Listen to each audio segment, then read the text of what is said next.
这些老师爱狗的人士甲5只拉布拉多共同伫咧这间会议室开会，因所讨论研究的就是要怎照顾拉布拉多，训练因听话，陪伴学生。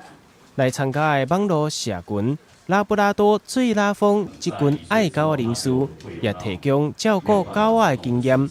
校长希望借由安尼活动，互较侪校内的老师知影要怎照顾拉布拉多。也互更多校外人士了解拉拉老师的故事。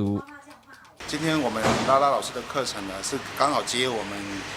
最新出版的拉拉老师这个绘本的完成。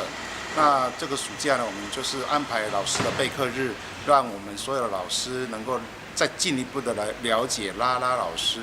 他的一个前世跟今生。透过绘本的教学，让所有的学生能够更加的认识。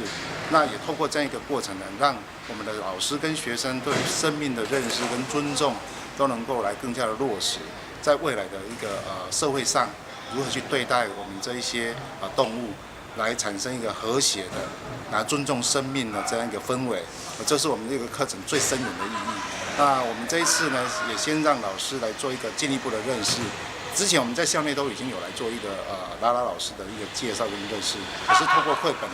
能够更具体的来了解拉拉老师对我们一个生活的影响。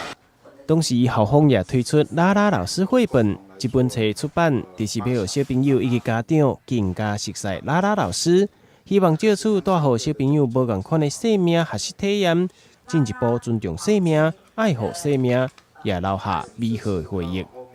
台湾新闻王子豪采访报道。